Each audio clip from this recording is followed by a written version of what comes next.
Assalamualaikum warahmatullahi wabarakatuh. Bismillahirrahmanirrahim. Assalamualaikum warahmatullahi wabarakatuh. Alhamdulillah wassalatu wassalamu ala rasulillah Sayyidina wa maulana Muhammad ibn Abdullah wa ala alihi wa sahbihi wa man tabi'ahu wa mawala. Allahumma salli ala Sayyidina Muhammad wa ala ali Sayyidina Muhammad. Assalamu alayka ya Rasulullah. Allahumma faqihna fid din wa 'allimna at-ta'wil warzuqna fahmal mursalin. Allahumma aftah lana futuhal arifin. Bang Alvin Firdaus beserta seluruh tim yang ada di Pontianak, tim yang ada di Pekanbaru, Riau, bapak-bapak, ibu-ibu, abang, kakak, adik, sahabat hijrah bersama Ustaz Abdul Somad, mudah-mudahan selalu dalam keadaan sehat, zahir dan batin, diberikan Allah istiqomah iman dan Islam, kebaikan dunia akhirat. Amin ya rabbal alamin. Tema kita pada pertemuan kali ini adalah kunci bahagia.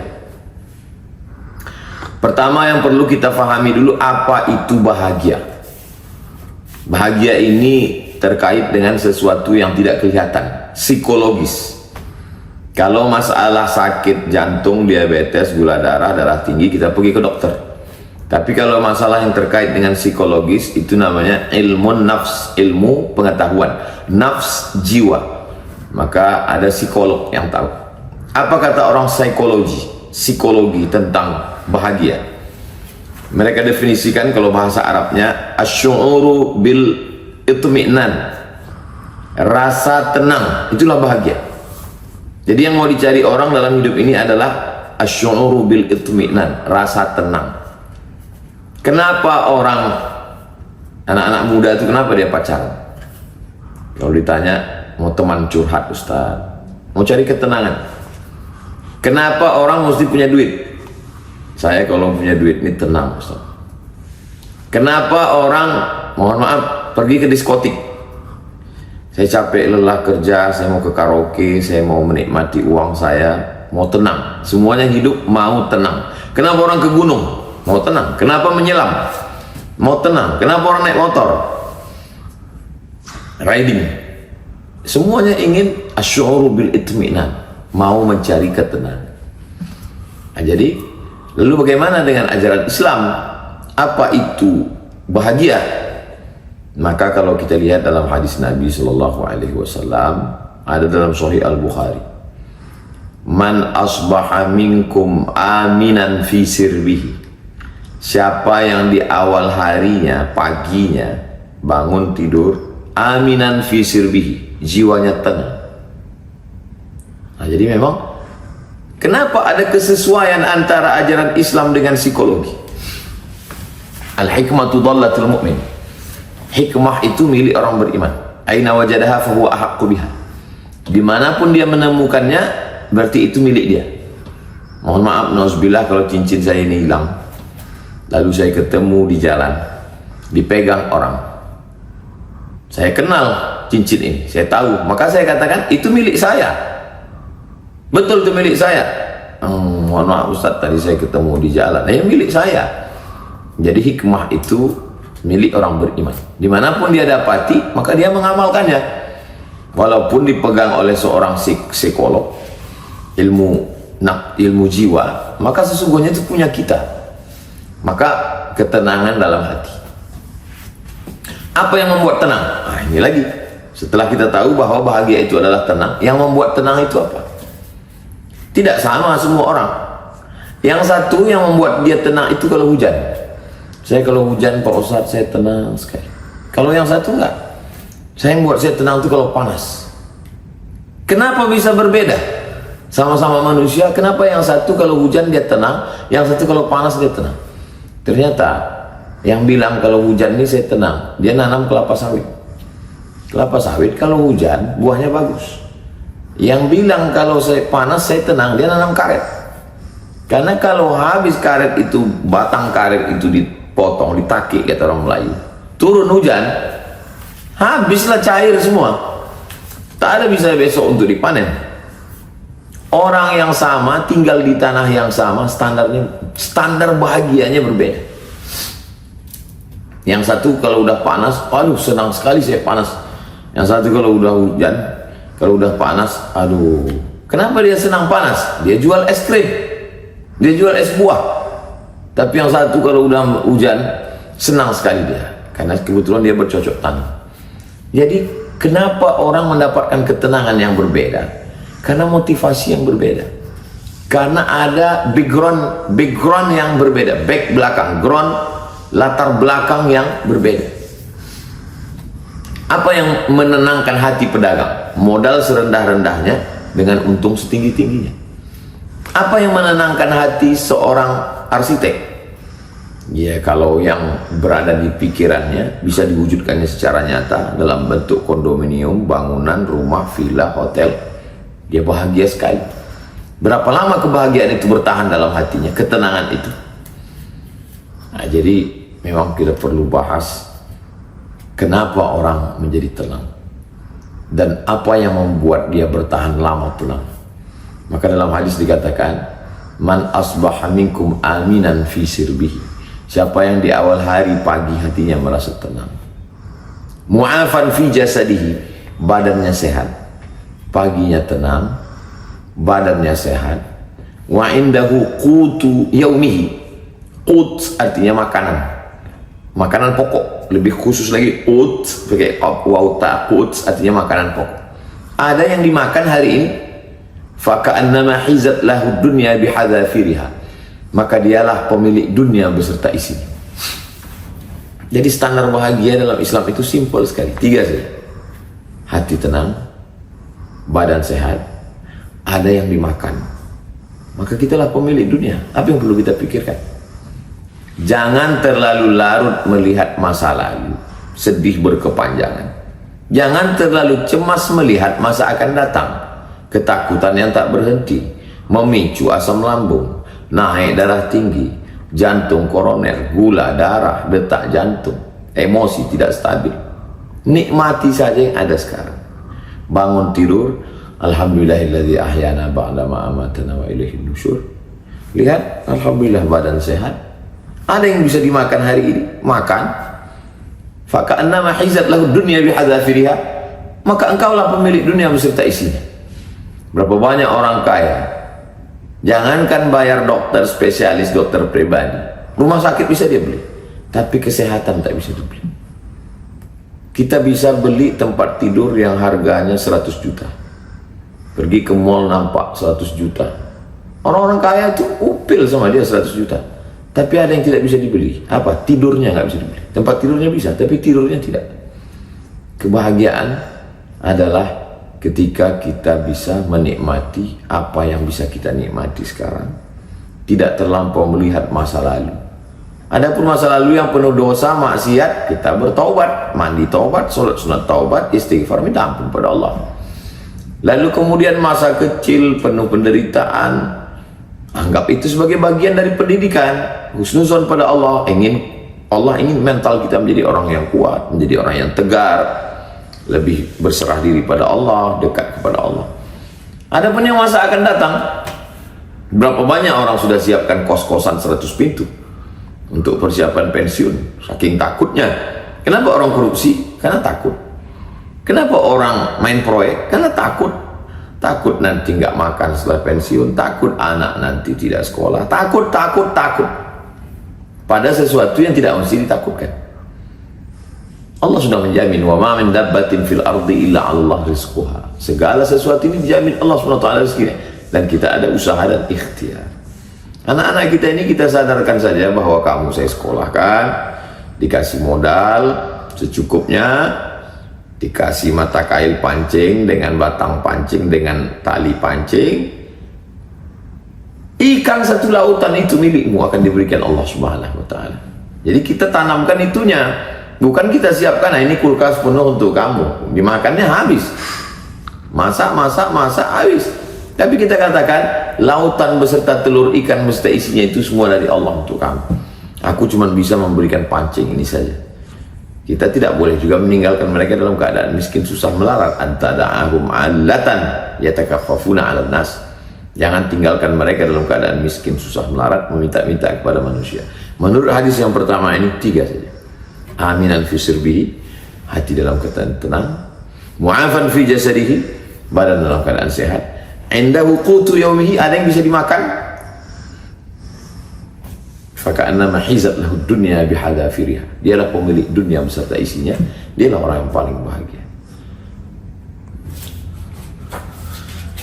Nabi tidak ada menyebut satu hadis tentang bahagia, tidak begitu. Coba sebutkan satu hadis solat dari takbiratul ihram, iftitah, fatihah, ayat, ruku, i'tidal, sujud, duduk antar sujud, sujud lagi, tegak lagi, fatihah, ayat, ruku, i'tidal, sujud, duduk antar sujud, sujud, tasyahud, salam. Nggak ada. Jadi tema mengkaji ayat hadis itu adalah tematik. Dikumpulkan ayat, hadis, beberapa hadis dalam satu tema. Makanya kalau ada orang yang ngomong, tunjukkan saya mana hadisnya dalam masalah ini, itu satu sisi kelihatannya ilmiah, tapi sebenarnya orang ini tidak ilmiah karena dia nggak ngerti. Mana ada satu hadis membahas satu ibadah. Semua kajian itu tematik. Begitu juga dengan bahagia ini. Jadi kumpulkan beberapa ayat hadis Nabi, bagaimana sahabat, urutannya ayat Quran, hadis Nabi, sahabat Nabi, tabi'in, kalangan salaf, baru ulama mutaakhirin, baru ambil satu kesimpulan. Nah, tentang ayat Al-Quran, hadis Nabi berkaitan dengan dalam kitab Sunan At-Tirmidzi, min sa'adatil mar'i, dari maksudnya bukan semuanya, di antara yang menyebabkan orang itu bahagia. Yang pertama, al-jarus soleh, tetangga yang soleh. Jadi kalau kita punya tetangga yang soleh, kita bahagia. Kenapa? Karena dengan punya tetangga yang soleh itu kembali kepada definisi yang awal, asy'ur bil itminan. Kita merasa tenang. Saya pergi 3 hari 3 malam, saya tenang. Kenapa? Tetangga saya insya Allah baik. Orang yang berada di keliling rumah, berada bersama ustazah, bersama dengan Sami, bersama dengan keluarga kita, insya Allah orang-orang yang baik. Maka insya Allah kita tenang. Al-jarus soleh, jar artinya dekat, soleh orang yang baik, orang dekat dengan kita baik. Naudzubillahnya, orang yang paling dekat dengan kita tak baik, penuh dengan kecurigaan, ketakutan, kecemasan, nggak terbayang itu gimana sulitnya itu. Anak-anak juga dikhawatirkan buka handphone, tahu dia password, dia transfer rekening kemana-mana, dia main game online, judi online, pinjol. Mana tenang hati kita? Kawan di kantor juga begitu, penuh dengan kecurigaan. Makna jarus soleh, jar selalu diartikan jiran, tetangga. Jar artinya orang yang dekat dengan kita. Siapa orang dekat dengan kita? Ring 1, ring 2, ring 3. Ring 1, istri, anak, orang tua, saudara kandung. Ring 2, sepupu, 2 pupu, sewali. Ring 3, orang lain tapi dekat dengan kita. Jadi kalau kita merasa tenang, merasa aman, karena orangnya amanah, orangnya tidak neko-neko, maka insya Allah asy'ur bil itminan, kita merasa tenang. Yang kedua, wal markabul hani, tunggangan, kendaraan yang menenangkan, menyenangkan, membahagiakan. Kalau sudahlah dapat, zaman dulu orang punya kendaraan, naik kuda, naik keledai, kudanya mengamuk, keledainya meringkik, melompat-lompat. Naik kereta kencana, patah, tidak bisa jalan, bannya rusak. Kalau yang sekarang mogok, macet, segala macam. Karena ini yang menyampaikan kita pada tujuan. Jadi bisa makna khusus artinya kendaraan. Tapi makna yang lebih umum adalah semua wasilah infrastruktur yang menyampaikan kita kepada tujuan. Jadi kalau dulu itu yang menyampaikan orang dari Makkah ke Madinah adalah unta, keledai, maka yang sekarang adalah semua yang menyampaikan kita kepada tujuan. Jadi kalau kebetulan dia programmer, arsitek, dia perlu memakai laptop, laptopnya jangan sampai hang, jangan sampai error, jangan sampai mati lampu, jangan sampai rusak. Semua wasilah yang ada sesuai dengan bidang kita masing-masing. Kalau kebetulan di rumah sakitnya bagus, fasilitasnya mantap. Jadi ini seperti kendaraan. Kendaraan itu kan fungsinya yang menyampaikan kita kepada tujuan. Jadi kalau semuanya lancar, enak, tenang, kawan sekantor, kawan satu tempat kerja, di tempat sama-sama dagang, alat-alat yang kita pakai pun juga mendukung, itu tenang sekali kita. Yang ketiga dalam hadis ini, wal maskanul wasi'. Maskan tempat tinggal, wasi' luas, tempat tinggal yang luas. Bagaimana dengan orang yang tinggal di rumah yang sempit? Lalu hadis ini tidak memberikan kebahagiaan bagi orang yang tidak kaya. Maka makna hadis itu luas sekali. Wal maskanul wasi', dada hati yang lapang. Lebar pun rumah kita sebesar lapangan sepak bola, kalau hati kita sempit, sempit itu. Tinggi kita tinggal di kondominium lantai 20, tapi kalau hati kita sempit, melihat ke bawah itu mau terjun, na'udzubillah. Tapi kalau hati kita lapang, walaupun rumah itu sempit. Berapa banyak saudara-saudara kita yang rumahnya sempit tapi hatinya lapang? Berapa banyak pula yang rumahnya lapang hatinya sempit? Ngomong tidak terkendali, pikiran sempit. Makanya Nabi Musa alaihissalam minta hati yang lapang. Rabbi syrah li sadri, berikan aku hati yang lapang. Setelah hati lapang, wa yassir li amri, mudah urusan. Setelah mudah urusan, wahlul 'uqdatam min lisani, kalau bicara orang faham. Yafqahu qawli, orang paham. Kenapa orang nggak paham? Karena ngomongnya nggak beraturan, tidak sistematis, nggak jelas, asbun. Kenapa ngomongnya tidak jelas? Karena urusannya sulit, jelimet, ribet, susah, payah. Kenapa urusannya sulit? Karena hatinya sempit. Makanya kata Allah kepada Nabi SAW, alam nashrah laka sadrak, apakah belum kami lapangkan dadamu? Wa rafa'na laka dzikrak, kami angkat bebanmu.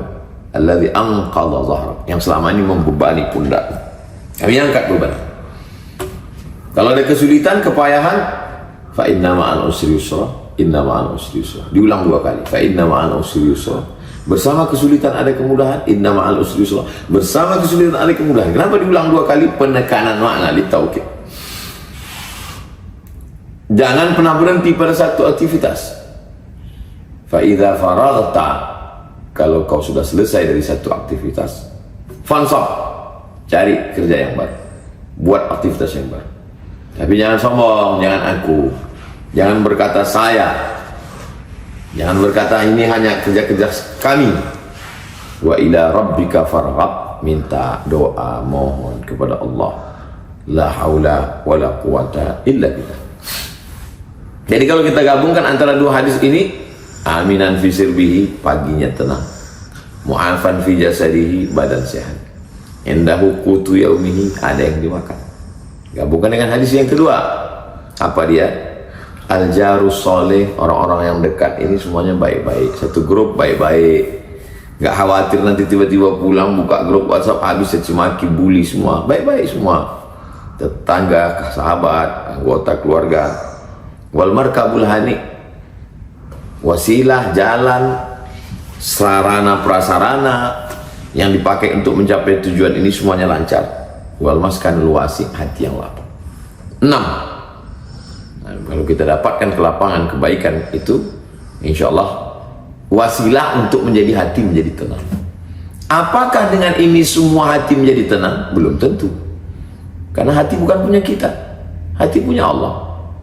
Berapa banyak orang yang begitu dapat sesuatu yang baru, mobil baru, rumah baru, motor baru, jam baru, HP baru, senang, tenang.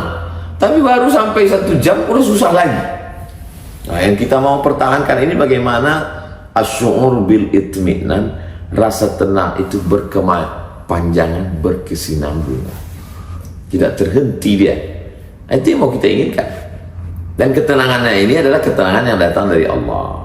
Karena orang dengar lagu dangdut juga tenang, orang pakai narkoba juga tenang, hisap ganja juga tenang, orang pakai sabu-sabu juga tenang, orang yang sedang pesta ngelem pun tenang juga. Tapi apakah ketenangan itu? Bukan. Ketenangan yang dari mana? Ala bidzikrillah, dengan banyak ingat pada Allah, tatma'innul qulub. Dengan banyak ingat kepada Allah, hati menjadi tenang. Itu yang ke-7. Saya justru menggunakan, mestinya ini di awal ayat Quran ini. Ala bidzikrillah tatma'innul qulub. Dengan banyak ingat Allah, hati menjadi tenang. Tapi saya urutkan justru yang ke-7, pamungkasnya. Kenapa? Karena semua yang 6 tadi adalah penyebab tenang. Tapi puncak ketenangan itu datang dari mana? Ini hanya sebabnya saja. Kenapa orang tenang? Karena ada makan. Kenapa ada tenang? Karena kendaraannya lancar. Kenapa dia tenang? Karena tetangganya baik. Kenapa dia tenang? Karena hatinya lapang. Kenapa dia tenang? Karena rumahnya luas. Ada karena, tapi ada yang lebih besar daripada karena itu, sebab itu. Siapa dia? Allah. Allah yang membuat tenang. Apakah karena ada lalu tenang, atau kalau sudah tenang semuanya? Nah ini, itu hanya bisa dirasakan oleh orang yang tenang. Saya Ustaz, kendaraan ada lancar, ada drivernya, tapi saya nggak tenang juga. Rumah saya lapang, tapi saya nggak tenang juga. Kawan-kawan saya semua baik-baik, anak-anak buah saya semua baik, tapi saya tetap tenang juga. Yang dimakan alhamdulillah ada Pak Ustaz, yang kan untuk 1 hari, sebulan, setahun, 7 keturunan pun ada, tapi tidak juga tenang. Badan saya alhamdulillah sehat, tidak juga tenang. Berarti yang ke-7 itu tidak ada, tidak ingat Allah. Orang kalau ingat sama Allah, dia akan tenang. Kenapa? Karena aku ini kan diciptakan Allah. Apa yang terjadi besok pagi diatur Allah. Takdir hidupku sudah dituliskan Allah di Lauhul Mahfuz. Kalau datang sesuatu yang tidak menyenangkan hatiku, sakit, musibah, semua yang tidak menyenangkan, berarti Allah ingin menghapuskan dosaku. Mungkin amalku belum cukup. Mungkin Allah ingin aku dapat yang pahala bighairi hisab. Selalu ada kata mungkin. Setan tidak bisa membisikkan sesuatu ke dalam hatiku. Inna syaitana ya'idukumul faqra. Setan selalu membisikkan kurang. Itulah yang membuat kita tidak tenang itu. Kau kurang cantik, kau kurang putih, kau kurang tinggi. Kau mesti pakai skincare ini, ngutang pun gak apa-apa. Kau mesti pakai kendaraan ini, baru orang melihat kau kagum. Masa kau orang kaya penampilannya begini aja? Kau mesti begini, kau mesti begini. Itulah yang dilawan itu semua. Makanya kembalinya adalah kepada ala bi dzikrillah. Zikir mulut. Subhanallah, subhanallah, subhanallah, itu zikir. Tapi juga pikir, berfikir, tafakkur. Nyebut. Astagfirullahaladzim, Allahumma sholli ala sayyidina Muhammad wa ala ali Muhammad. Tapi juga berfikir, apa yang ku cari, aku sudah dapat. Kalau diperturutkan dunia ini mana pernah ada selesainya. Hiduplah di ruangan, waktu, tempat. Allah ciptakan 2, satu ruang, satu waktu. Di ruang yang kita sedang ada, di waktu yang kita sedang ada, nikmatilah itu. Jangan mundur ke masa lalu, jangan terbang ke masa depan. Kalau kata orang Minangkabau, siku capang, siku cape, siku tabang, siku lape. Yang lalu sudah lewat, yang akan datang belum jelas. Yang sekarang ini hanya nikmati. Kita selalu menikmat mata kita. La tamuddanna 'ainaika ila ma matta'na bih. Jangan kau ulurkan biji matamu ke orang yang kami berikan menurut engkau nikmat. Padahal dia sendiri pun belum tentu nikmat bagi dia. Orang yang naik mobil mahal, jalan di jalan tol yang mulus, pakai driver supir dengan tenangnya di belakang, melihat di tepi jalan tol sawah padi sedang menguning. Di tengah sawah ada satu pondok. Di pondok itu ada seorang suami istri dengan anaknya sedang makan siang. Sayur kangkung, ikan asin, sambal belacan, sambal terasi. Apa kata orang yang di mobil mewah? Bahagianya mereka bisa makan siang bersama. Saya di sini, istri saya di sana, anak saya di sana. Saya tidak bahagia, kata dia. Kata orang yang ada di pondok itu pas melihat mobil meluncur di tol itu, apa kata mereka? Papa, kata istrinya. Bahagia ya bapak yang lewat itu. Dia punya mobil, dia punya enak. Andai kita bisa mereka. Padahal kedua-dua orang ini bahagia kalau dia berzikir. Yang di mobil itu bahagia. Anakmu yang sedang jauh itu, kau selalu bisikkan, video call, telepon dia. kau belajar yang baik di sana ya. Istrinya mencari nafkah. Nanti kan ada waktu juga bertemu. Nikmati apa yang sedang kau beri, Allah beri sedang kau sekarang. Allah beri kau dua. Pertama, Allah beri kau ruang, Allah beri kau waktu. Allah ingin memakai engkau duduk di situ, pakailah nikmat itu. Dan yang sedang di pondok itu juga bahagia kalau mereka berzikir. Allah Subhanahu wa taala kalau dilebihkan rezekimu lebih daripada ini, boleh jadi kau tak sholat lagi setelah usaha dan ikhtiar. Jangan ini melegitimasi kemalasan kita. Jadi kita semua bahagia sesuai dengan saya bahagia. Saya dengan segala kekurangan saya katakan bahwa saya bahagia. Saya bahagia mengajar, saya bahagia bisa bersama dengan Bang Alvin Firdaus, dengan tim UAS, bisa memberikan apa yang saya beri. Yang saya tak punya, saya tak bisa beri. Saya tak bisa kasih duit, saya tak bisa kasih harta. Saya bahagia dengan santri-santri. Dengan segala kekurangan saya tidak bisa full di pondok, tapi saya bahagia. Saya sempat meluangkan waktu untuk duduk membacakan Jalalain. Saya bahagia di setiap Rabu subuh saya bisa duduk dengan jamaah. Apa yang ada ruang waktu kita sekarang, kita nikmati. Ada satu ungkapan, man as'adun nas, dalnya baris dhamma. Man as'adun nas, siapakah orang yang paling bahagia? Man as'adun nasi, siapa orang yang paling bahagia? Tulisannya sama, man as'adan nas, orang yang membahagiakan orang lain. Itulah orang paling bahagia. Orang yang membahagiakan orang lain, itulah orang yang paling bahagia. Dulu bagaimana rasa bahagia itu berubah. Dulu saya sangat bahagia kalau saya punya cincin. Pernah saya pakai cincin itu 3, satu di sini, satu di sini, sini batunya ruby, sini batunya zamrud, sini batunya kecubung. Bahagia sekali saya. Lama-lama saya bosan, saya jenuh. Lalu yang membuat saya bahagia adalah ketika menyimpannya di dalam kotak, pas membuka itu bahagia sekali saya. Berubah kebahagiaan itu dari memasang menjadi melihat. Puncaknya saya dapat batu dari Kalimantan, ada jamaah yang ngasih, saya ikatkan di Surabaya, saya bagi. Saat memberi dan orang itu memakai, disitulah saya sangat bahagia. Ternyata rasa bahagia itu juga baru kita paham, baru saya paham. Oh, ini arti buku dulu yang pernah saya dikasih orang, The Miracle of Giving, keajaiban memberi. Awalnya indah bahagia itu waktu makan. Waktu sedang makan itu bahagia, tenang sekali hati kita. Tapi kemudian pada tahap berikutnya adalah bahagia itu waktu dikasih orang makan. Dulu waktu di pondok pas menyambut Ramadan, makan di rumah ini nanti, itu bahagia sekali. Puncaknya ternyata bukan itu.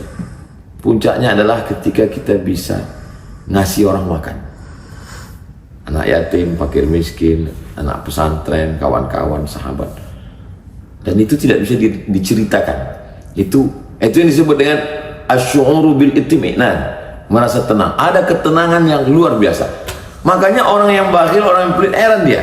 Apa yang dirasakan orang itu? Karena dia tidak sampai pada perasaan itu. Jadi kita mengamati perasaan kita, kita amati hati kita. Tapi kembali semuanya adalah kebahagiaan dari Allah Subhanahu wa taala.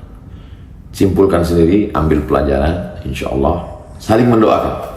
Doakan supaya semua jamaah bahagia. Doakan supaya Ustaz Abdul Somad bahagia, anak-anak keluarga bahagia. Doakan supaya Ustaz Alvin Firdaus bahagia. Doakan semua kawan-kawan sahabat kita, tim yang ada di Riau, tim yang ada di Pontianak, guru-guru kita, sahabat kita semuanya bahagia. Pada saat itulah Allah kirimkan malaikat. Apa kata malaikat? Amin, kabulkan doa orang ini, ulaka mislu, kau dapat yang sama seperti yang engkau doakan untuk saudaramu. Di saat itulah kita bahagia.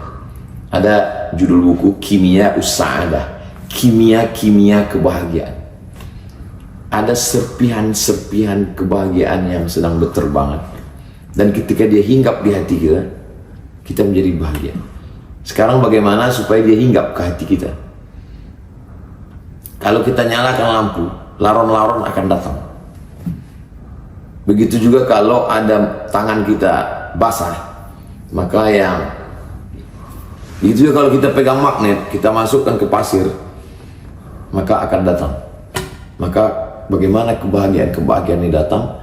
Dengan membahagiakan orang lain, dengan berzikir mengingat Allah, maka insya Allah Allah membuat kita bahagia. Mudah-mudahan Allah berikan semua kebaikan dunia akhirat, kita istiqomah, dan kunci-kuncinya kita sudah dapat, kita tinggal buka saja. Dan ketika sudah masuk kita ke dalam, kita merasakan kebahagiaan. Rasanya belum bahagia kalau belum bisa berbagi kebahagiaan. Kalau sudah bisa membaginya ke orang lain, ada orang-orang yang kalau kita duduk dekat dia, kita bahagia sekali. Nah, inilah kebahagiaan yang luar biasa. Mudah-mudahan pertemuan kita, setiap ada pertemuan kita sedang bahagia. Tak sabar kita ingin bertemu, berjumpa, karena perjumpaan itu sendiri pun belum ada apa-apa, kita sudah bahagia. Barakallahu fikum, sukses selalu di akhir majelis. Mari kita sama berdoa. A'udzubillahi minasyaitonirrajim. Bismillahirrahmanirrahim. Alhamdulillahirabbil alamin, arrahmanirrahim, maliki yaumiddin.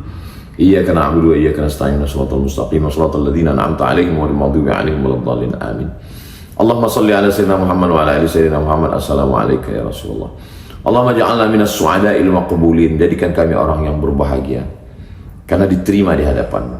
Wa la taj'alna minal ashqiya'il mardudin. Jangan jadikan kami orang yang sengsara karena tertolak dari hadapan-Mu ya Allah. Allahumma farrihna, bahagiakan hati kami. Allahumma ja'alna minal masrurin. Jadikan kami orang yang lapang hati. Wa ja'alna minas su'ada'. Jadikan kami orang-orang yang selalu senang. Wa ja'alna radina liqada'ik. Jadikan kami orang yang selalu tenang menerima takdir-Mu. Wa ja'alna muhsiniz zanni bik. Jadikan kami orang-orang yang selalu berprasangka baik terhadap segala takdir. Allahumma syrah sudurana, lapangkan hati kami. Wa mla' qulubana bil hikmati wal iman. Penuhkan dia dengan hikmah dan iman. Wa ja'alna mutmainna bi dzikrik. Jadikan kami orang-orang yang tenang dengan berzikir, bertafakkur, merenungkan segala rahasia di balik hikmah perbuatan-Mu untuk diri kami. Wafiqna lima tuhibbuhu wa tardah. Tanamkan dalam hati kami taufik-Mu sehingga kami sesuai beramal dengan amal yang Engkau cintai dan Engkau ridhai. La tada'lana dzamban illa ghafarta. Ampunkan dosa kami. Wala dainan illa qadaita. Tutupi aib cacat kami. Wala musafiran illa wasaltah. Yang musafir sampaikan ke tujuan. Wala maridan illa syafaitah. Yang sakit sembuhkan, sehatkan ya Allah. Wala hajatan min hawaijid dunya wal akhirati laka ridha wa lana fiha salah. Segala hajat dunia, hajat akhirat Engkau ridha dan baik bagi kami. Illa qadaitaha wa yassartaha. Maka tunaikanlah dan mudahkanlah ya Allah. Rabbana fil lana dzunubana wa liwalidayna warhamhuma kama rabbayana shaghira. Wa sallallahu ala sayyidina Muhammad wa ala alihi wasallam. Walhamdulillahirabbil alamin. Taqabbalallahu minna minkum shalihal a'mal. Terima kasih untuk Bang Alvin Firdaus beserta seluruh tim yang ada di Pontianak, tim yang ada di Riau, Bapak Ibu, abang kakek, abang kakak, adik, kakek, nenek, semuanya yang ada hijrah bersama Ustaz Abdul Somad. Berkah selalu, sukses. Assalamualaikum warahmatullahi wabarakatuh.